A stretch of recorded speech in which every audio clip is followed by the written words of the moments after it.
let's have a look. We got a few mitzvahs that we've got to take care of over here with regards to Leil Seder. So I thought maybe we'd start off with one of the most central mitzvahs, which of course is the wine, drinking 4 cups of wine, how to drink it, what you're supposed to be drinking. Yeah. Oh, my favourite part of the class, the alcohol. Alcohol, look at that. Without even asking. Look at that. We start off Leil Seder, we start off by making Kiddush.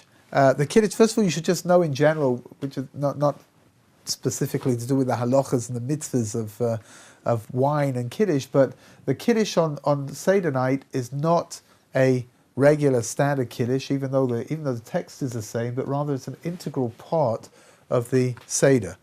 Which means don't make the mistake of thinking you're making Kiddush just simply because it's Yom Tov and that's what you do, because if that was the case, we would make Kiddush right before the meal, which is what we normally do, right on a regular Shabbos or regular Yom Tov. But rather, Kiddush is a part of the Seder, and that's why it's one of the steps, Kaddish, the very first step inside of the 15 steps of the Seder, is going to be Kaddish. That's making Kiddush, and that's something which needs to be done. Who's obligated in drinking wine for Kiddush? Well, everybody, actually. Men, women.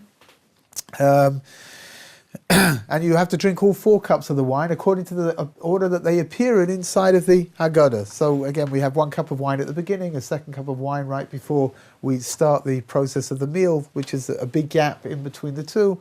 And then there's a 3rd cup of wine, which is drunk after we finish benching after Birkat HaMazon.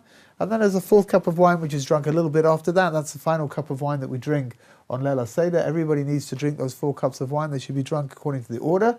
The Gemara already asks what happens if somebody drinks all 4 cups of wine in one go, right? Has he fulfilled his obligation? And the answer is no. It's got to be done according to the specific moments inside of the Haggadah. Yeah. My family have a really weird minhag where you have to pour for somebody else or something like that. No, it's not a weird minhag. Although the truth is, it might be a weird minhag, but it's a minhag for everybody. There is a custom that because you are considered to be on Seder night to be like kings, therefore there is a custom not to pour your own wine. So everybody pours into somebody else's cup in order to fill up their cup.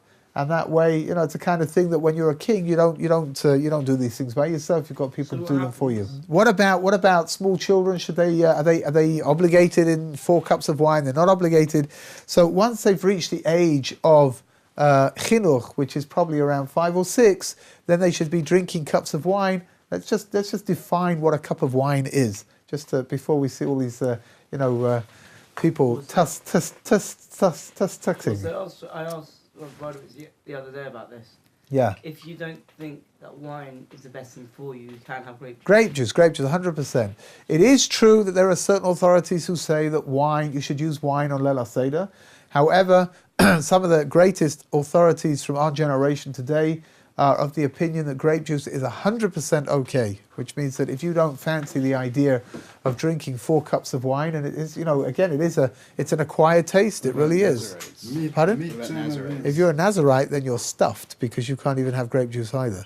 So what do they do for Pesach? What do they do for Pesach? I must admit, I'm not very familiar with any Nazarites. What is a Nazarite? A Nazarite is somebody who's taken on a vow of being a Nazarite. There are 3 things that they don't do. One of them is not to have any contact whatsoever with grape products. You can't even have sultanas in your all brand. It's a pretty dire thing to do. Yes. That's taken away any ideas you might have of... what do they... I don't know. It's an interesting question. I don't know. What do they do? I mean, they can't have wine. I would assume that the law regarding making Kiddush on Shabbos where they could use water instead. You can't use water. You can make Kiddush over bread. You can make Kiddush over chalot. Well, the problem over here is, right, that on Leil Seder you can't make Kiddush over matzot because you can't eat your matzot until much later on. I don't know. I mean, it's something to think about. I don't know. Later I'll look into it. He said, not intending to do anything even remotely similar to what he just said, right? However, so here, the pshat is like this. For sure, little children should not be given alcohol and they should be given grape juice instead. Any adults that don't fancy the idea of drinking alcohol, so for sure you should drink grape juice. It's 100% okay. No problem whatsoever, and that's the way to do it. How much are you supposed to drink? So, No, we wanted to discuss what a cup was. How much liquid is in a cup? okay, good. How much you need to drink over here? How much is a cup? So the minimum requirement is something called a revi'is. Now, of course, because we're Jewish, a revi'it does not have one definitive volume to it. Right? There are different approaches. What there are basically three different approaches. There's Rav Chaim Noah, who has got the smallest, and then there's Rav Moshe Feinstein, who's got larger, and then there's Chazon Ish, who's got the largest of all. So the question over here is, what are you supposed to do? So for a mitzvah d'oraisa, for a mitzvah that comes from the Torah, so we tend to be stringent with the definition of how much a revi'is is, and that you should take the larger amount. Now, the larger amount is about 4.5 ounces. I was going to turn this into milliliters, and I forgot. But if anybody here, care one way or the other? Not really. I'll calculate it if you want. Okay. Do you want me Yes, to? please. Do you mind? No. Here, we've got a race on over here. We've got Ben, and we've got. Okay, go ahead, Ben. You're on. Ben has been waiting months to be able to whip out his telephone. I had a question though. If you go on a website that sells Kiddush cups Yeah, in Israel, yeah. almost every single one contains the same, 3.2 or 3.3 ounces. Why would What, only? Yeah, 3. Really? 3.2. Only? Yeah. Gosh, I'm very surprised to hear that. Yeah. If you look at them and say they have 100 offered different types. I'm and very, price ranges, very they surprised all to hear have that. the If same. you go to a silver I've shop. seen Kiddush cups of all different sizes. Well, I'm not talking about. You're talking about just online. Yeah, I'm talking about Kiddush cups. I'm not Yeah. talking about the what are the? Kosh Shel Eliyahu. No, yeah. No, just- okay, but I'm very surprised to hear that. But if you go to a shop like Hatzorfim, which is a silver shop, you'll go in. First of all, you'll see hundreds of different kinds of Kiddush cups over there. And like you said, there'll be different sizes, but like Elijah cups and plenty things, of them are going to be bigger. How much is it? 4.5. 4.5, so 4. Let's see how much it is. 133 milliliters. 133 milliliters, which really isn't that big actually. No. Here, that can is 330, right? How much are we going to get in a cup? Does anybody know? Probably about that, I would have thought. Maybe a cup like this. I don't Those are know. like 6-ounce cups. 6 ounces, so meant it's a little bit 6 more. ounce coffee Okay. It's 11 fluid ounces. Well, 11. Well, you just said what? You said how much? You said 133 milliliters. 133 milliliters. Good. Okay, so it's a little over a third of a can. I mean, it's really not a very large amount at all, right? So here's what you're supposed to do. The cups of wine that you drink on Pesach, the first cup of wine that you drink is got a d'oraisa flavor to it. It comes from the Torah. Therefore, you should endeavor to drink more at least more for the first cup of wine. We're talking about 4.5 fluid ounces. We're talking about 133 milliliters. Yes, Ben, don't put your thing away in a minute. We've got 3.3 as well. The smaller amount is 3.3 ounces. That's the minimum amount, which is what? What are we talking about? Probably 3.3. 3.3 fluid ounces. 97 milliliters. 97 milliliters. We're talking about even less. It is better if you can do it. It is better to drink the larger amount of the revi'is. So the 4.5. The 4.5. That's the best one to do. What kind of wine should you be using? It's better to use red wine at the Seder if you can do so.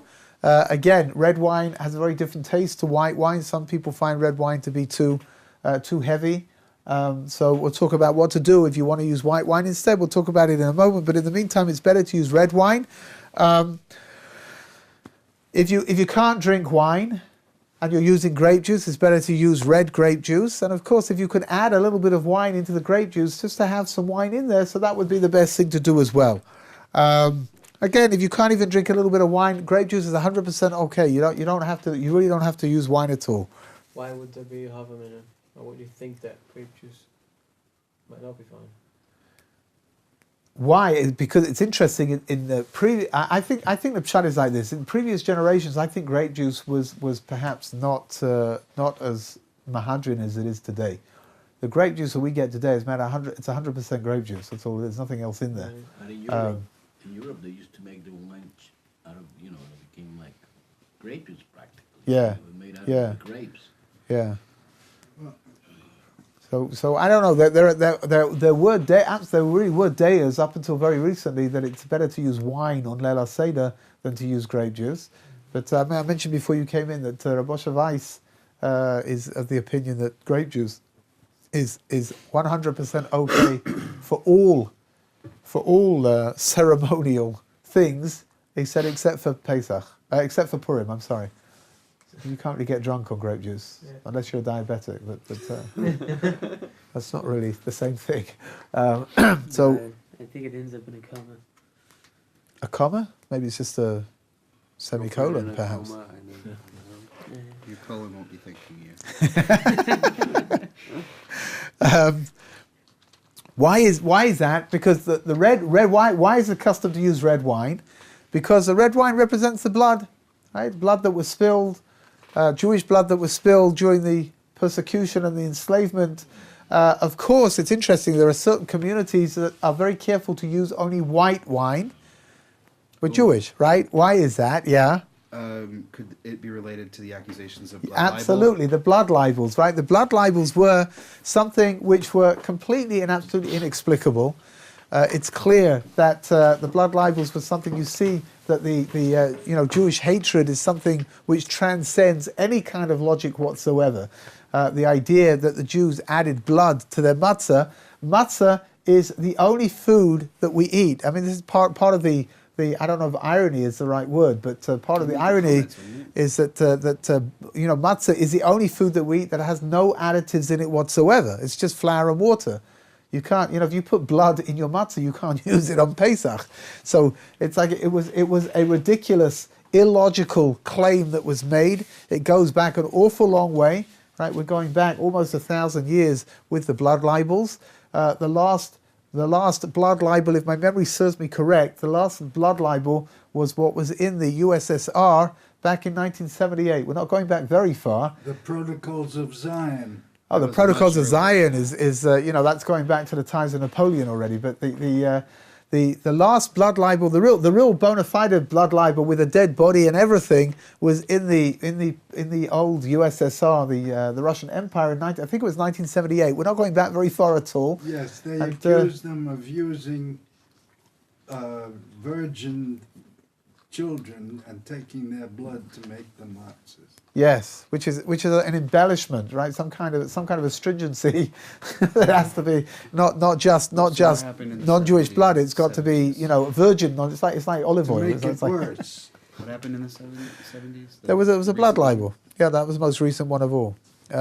Which again, you would imagine that by the time we get into the certainly the beginning, but perhaps past the 1920s or something, you wouldn't expect blood libels to be floating around anymore. It really is an incredibly stupid. You don't have to go back that far. There are imams in England that go on recorded television. There's one that's been prosecuted in the last couple of years for preaching blood.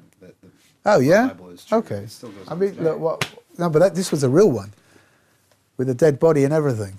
What do you mean? Back in the USSR, which means it's one thing that people talk about it, right? And they use that as an excuse. Yeah, whatever. I mean, it's like, so again, rumors of the idea of a blood libel and then, saying that the Jews use non-Jewish blood to make their matzahs, that's been around and it'll be around, probably until the end of time, I imagine. But the fact that there was one, it's really, and that people fall for this stuff. It's completely ridiculous. It's absurd. If you really want to know, I heard the most fascinating thing that there's a book called The Lie That Wouldn't Die, which is talking about the Protocols of Zion, that was written by a judge here in Israel, a lady judge. I can't remember. I can't remember her name. It was a fascinating book where she traces the whole history of the Protocols of Zion, and she traces the idea, why this lie won't disappear. Interestingly enough, Rav Elchanan Wasserman, who was the foremost student of the Chafetz Chaim and was the Rosh Hashiva in Baranovich, and he was killed murdered by the Nazis during the Second World War, he writes that the origin of the, how can it be that something as ridiculous as the blood libel can continue, generation after generation, and even at times pick up speed and power and everything. So he says because it had its roots in the first blood libel in history, which was when the brothers came back to Jacob with Joseph's coat that had been dipped in blood, in goat's blood. And he said, they say to Jacob, here, do you recognize who this is? And he said that was the foundations for the first blood libel. That was really the first blood libel in history. And that was the foundations for all the blood libels that came afterwards. And maybe that's the reason why it's something which, until we rectify the mistakes that we've made as a Jewish nation, it's not going to go anywhere. Anyway, as always, I thought that was a fascinating tidbit of information. That's very fascinating. Looking around the room and I'm beginning to wonder if anybody's actually here. The reason they were able to get away with it is that the Jewish community kept itself severely apart from everybody else, so the people only understood that they ate matzahs. They never knew what matzahs were made of. So if you said it was made of blood, they were willing to believe it. They hated Jews. Wow, yeah. Of course, Pesach always coincides with Easter, which means that Easter is the commemoration of Jesus being put to death and the blood of Jesus atoning for mankind, and the idea of the Jews using blood in order to make their matzahs. It all fits in very neatly with certain Christian ideas, early Christian ideas anyway. There are some communities which the custom is only to use white wine, not to use red wine, because amongst other things, the idea of using red wine, that it should symbolize the blood, well, that's asking for trouble. And there were certain communities where they weren't prepared to do that, and they would only use white wine. In that way, nobody could come along and say, my gosh, that's Christian blood, because it was the wrong color.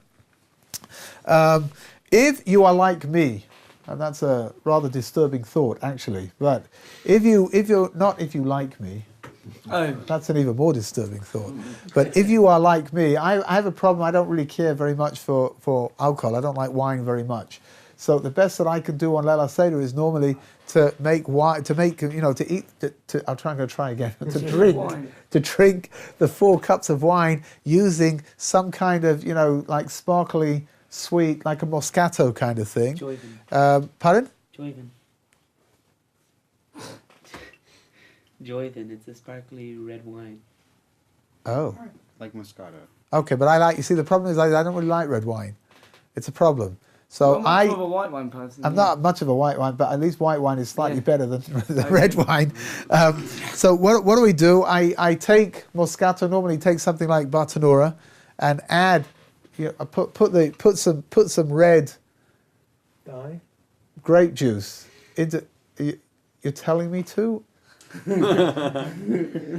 know it's Sunday morning, but that's a little, wow. Sunday Easter. Take a little bit of red. My gosh, you seem to be quite adamant about this. No, he's just got Tourette's. Just keep going. Yeah, don't worry about it. Great, thank you. Yes. But at least that's nicer than what you said before. To take some red grape juice and to put it at the bottom of the cup, and then to fill up the rest of the cup with white, white bubbly wine. That way it takes on a red tinge, but it's wine that I'm capable of drinking. Right? Looking around the room, I see some very disapproving looks over here. Yeah. I apologise, I really do. But that's the best that I can do. Right? It's better to pour the red wine in first and then add the white wine afterwards, because otherwise there might be a problem over here of colouring, which is a problem on Shabbos and on Yom Tov. 1 second, so what do you do? Pardon? What do? You put red wine in? Put the red wine in first, a little bit, just to make sure that there's enough there to colour the white wine, and that it's not going to make the taste too awful. And then to add the white wine afterwards, right, to add it in. If you put the white wine in first and then you add the red one, there's a potential problem of colouring on Shabbos and Yom Tov, which you're not allowed to do. What's called, it's one of the Lamates Malachas, one of the 39 forbidden acts of Tzovea, which is colouring, so it's better to do it that way around. because if you put the red wine in first, so the wine is red, all you're doing is adding in, you're not changing the red colour, you're just making it paler. Diluting it. Right, diluting it. Whereas But if you isn't put in that white still wine, coloring? no, that's considered to be okay, right? Its Because coloring was white. But you're no, but diluting is not all you're the doing, same. you're not turning it into a different color. You're just diluting the color, right? Making it not as strong as it was before. Whereas if you take the white wine and you add the red wine into it, then you're taking something which is white and then you're turning it red, and that could be a problem.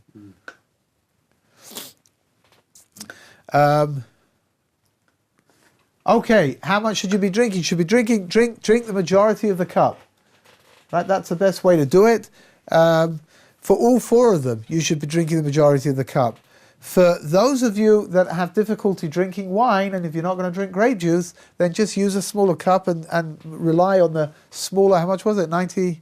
133. No, the smaller one, 96, 98, what was it, 96, 98, 97. Okay, the 97 milliliters, the 3.3 fluid ounces, you can rely on that instead, and that would be okay. Now, What how... happens if you drink the entire cup? That's okay, that's great. Yeah? That's great, and then just fill it up again. It's not a mitzvah? It's a mitzvah, yeah, it's a mitzvah. For you, it's a mitzvah. Just not Bartanura.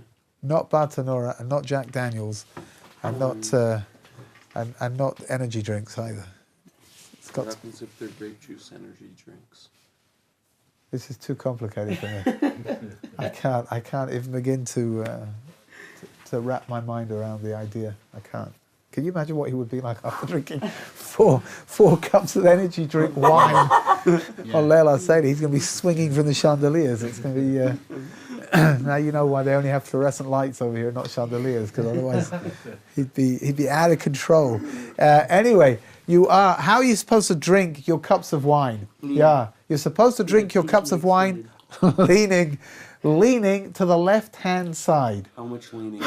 Keep going, keep going, keep going, Oh. keep going. Keep going a little bit more. Knock him off. Okay. But no, can you just be like this? Yeah, much just leaning? like that. That's okay. Most homes that you'll go to for Leila Seder, they'll probably have an armchair for you to sit in. And if you're sitting next to your uncle, you don't like as much leaning as you want. You've got some. You probably have an armchair and hopefully a pillow as well, just to make it a little bit more comfortable to lean. But when you drink, you are supposed to lean to the left-hand side. Is anybody here left-handed? I'm ambidextrous. You're ambidextrous. Left-handed people are supposed to lean to the left-hand side as well. Right now, normally So that's an interesting thing, right? Normally, yeah, good. You're getting into practice. Normally, people who are left-handed, so they do things opposite to people who are right-handed, which means if you've got a mitzvah, for example, we put our tefillin on our left hand, so a left-handed person puts them on their right hand.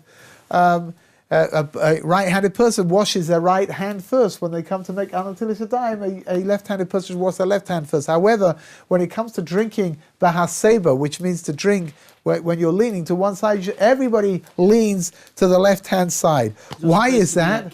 Right? First of all, because you're supposed to be a king, right? However, Lefties? pardon? No, of course not. That was for sure. Any left-handed person could never ever become a king. That Even is if they cruel. were What about royals and- Ehud? He was a judge. He was a judge, but he wasn't a king. Close enough. No, really. Why you left? Why are you leaning to your left? It's actually a very practical reason. So you don't Because, choke. you have an esophagus and a trachea, and if you lean to the right, you'll send it down the wrong tube. Right? One is your breathing tube, and one is your feeding tube. And if you lean to the right, then it will go down your breathing tube, and that will cause all kinds of complications. Right? There's another reason. That whether you're right or left-handed, your heart is still in the same place. Only if you have one. Yeah. Isn't there a condition That the though same thing where as- your heart is on the Spoken like a left side? doctor, right? Is that Spoken the like a same- doctor. There The is. same thing as the part of The the case Shulchan there. Aruch that you go to sleep on your left Still hand side. esophagus. When you go to sleep. True. I Yeah. think it actually has to do with the stomach. Does that Shape of the affect stomach, anything because if if your heart's on the you right recline to side? the right, you're going to force the stomach to have to do the thing that it does when it turns over. Oh, I'm always forcing my stomach to do things. Really. just add eat some more and keep going and a little bit more. No, but it's definitely an Indian. You know, in the if you're on the wrong side, it forces the stomach to churn, improperly. it turns it into butter. Because like the esophagus, I mean, that's all like pretty symmetrical. The breathing. And No, the but the eating. problem is your breathing tube is on your right hand side and your feeding tube is on your left hand side, right? Correct me if I'm wrong. It's just Other way one- around. It's just one tube. Which way around is it? It's one tube. It's That's one There's tube. one It's tube. one tube. And then No. the two lungs separated come off And the side. of the tube. epiglottis separates your breathing from the intake of the food. Okay. So every once in a while, somebody gets a food caught in their tube, and you have to turn them upside down and force them to spit it out, or else they choke to death. There's Wait. So hold on a second. Just practically speaking, if you lean to your right, it doesn't- why is that more dangerous than leaning to your left? It has to do with the stomach. It's not. It will, Oh, really? No. Oh. It does impact digestion in regards to the stomach, but not regards to breathing. Whatever. I mean, if we could pull out an anatomy book, I could show you what I want. It has to do, like the stomach does like this thing. There's a whole thing called the Heimlich Heimlich movement. Yeah. grip, which is used To force it deal out, with right? that To problem. send it up the Yeah, other way. That doesn't have to do with exactly. the And asymmetry. that's of an the- occurrence that So happens the quite Gemara often. had science. Oh no. But that's not the reason given in the Gemara, I don't think. No, it is. Okay. Anyway, in all events, Rabbi say, you're supposed to lean to the left. If you are a left-handed person, you lean to the right. So b'di'eved, which means that de facto you have fulfilled your obligation to lean whilst you are eating or drinking. Wait, However, so if you're left-handed and you lean to the right, that's okay too. b'di'eved. B'di'avad means de facto. You're not Always supposed to lean to do the it. left. But if you did do it, Then then have you to- fulfilled your obligation. Which means if you were to come and say before the meal, can I lean to the right? The answer is no. If during the Seder it's clear that you're leaning to the right because you keep banging into the head of the person next to you who's leaning to the left, then that would mean Unless that... they're leaning to the right as well. Pardon? Unless they're leaning to the right as well. Oh, for sure. Then you would really have to maneuver yourself to hit them in the head. Give them a headbutt. Take some real That's for sure. If a right-handed person leans to the right, so we're now moving into the realms of a machlokes over here between the various authorities of disagreement about whether the person has fulfilled their obligation or not. Some say that, again, b'di'eved, b'di'avad, you have fulfilled your obligation, which means de facto you don't have to go back and do it again. Others are of the opinion that you haven't fulfilled your obligation at all, and then you've got to go back and you've got to do it all over again. Right? When doing your leaning, whilst leaning, so the proper time for leaning begins after you've made the bracha over the wine or over the matzah. Right? So as you've made the bracha, you make the bracha in the regular fashion, and then when you come to drink or to eat, to drink the wine or to eat the matzah, then you lean before you actually drink the wine. Why is that? Because it's considered, Rosh Shlomo Zalman Auerbach was of the opinion that if you lean when you make a bracha, then that's considered not to be respectful, that the best way to make the bracha is sitting upright, and then to lean when you come to drink the wine itself. To make kiddush, you still, that first kiddush, you have to lean? Yeah. You got to lean for all four of them. Yeah. What about, is there a limit on the fourth, time-wise? Is there like, do you have to do it? Which what you're talking about? What about to drink it within a certain amount of time, Yeah, or to yeah. have drunk it by a certain time? Or by either one, like. There is a. Many people are careful to have finished eating the afikomen before midnight. Now, what is midnight? Midnight is not 12 o'clock. We're talking about the middle of the night, so we've got to take the night time and we've got to break it up into 12 hours and then work it all out. Because the clocks will have changed, midnight is normally around 12:30, 12:40, something like that. So most people are careful to finish the afikomen by then, but you don't have any obligation to have finished. That's not strictly true. Again, certain people, there are certain stringent opinions which say that you should be finished. You should have finished drinking the fourth cup of wine by midnight as well. I don't know too many people that. I mean, that's an awful lot to get done in a very limited amount of time. So I don't know many people that hold of that opinion. However, maybe there are, right? But under normal circumstances, once you've eaten the afikomen before chatzos, before midnight, so then you can slow down. You don't have to worry anymore, and you can drink the third cup of wine. Yeah, you can drink the third cup of wine and the fourth cup of wine afterwards. It had to be the last thing you Eat. After you Not bench, drink. you drink the third drinking and eating are two different things. Two different things, yeah. It doesn't matter how long the meal took, as long as you bench not before you symmetrical. drink the wine. Oh, okay. Wait, this is the left-hand side. So yeah, that's his left-hand side. So if I'm leaning this way, it's going to go in So it keeps easily. the esophagus Uh-huh, got above it. the stomach. If Okay. you're on your right-hand side, then that part stays above. And that's then not good. This is a very unnatural churning mechanism Okay, to compensate. got it. All right, Is there a very shear good. for the afikomen? There's a shear. The afikomen should be eaten before chatzos. Thank you.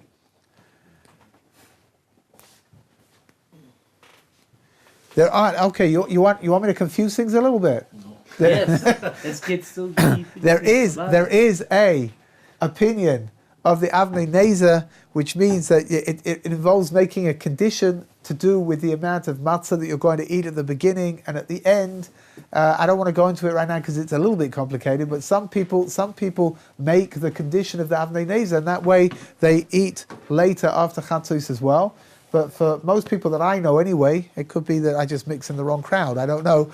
But for most people that I know, we all endeavor to finish the meal, the afikomen should be eaten before midnight. Again, midnight is going to be around 12:40, I would imagine. If you want to look inside, you got a luach, no? You got a calendar in there? You want to just say when Lela Seder, when midnight, when Chatzos HaYom and Chatzos HaLayla is going to be. Just one last thing over here, one last halacha with regards to the leaning. Women are not obligated to lean, which means they can if they want to, but they don't have an obligation to do so. Many have the custom to lean, but it's not a chiyuv, it's not an obligation the way that it is for the men.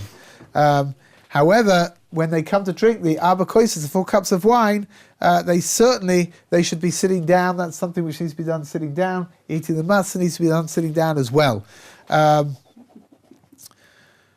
In all events, women should have even if they're not going to lean whilst they're drinking the wine or eating the matzah, they should definitely have a comfortable chair in order to sit on, because we are all considered to be b'nei chorim, we're free, and that's what Pesach, one of the symbols of Pesach, is the fact that we went out to freedom. Yeah. So if women are not obligated to recline, then it doesn't seem that the intention is for health reasons. It seems like it has to do with being a free man, right? Oh, I mean, obviously that the obligation the obligation to lean is because that's what free people do. It's got nothing to do with health. Let me look it up. Are women obligated to drink the 4 cups of wine yeah, as well? Yeah.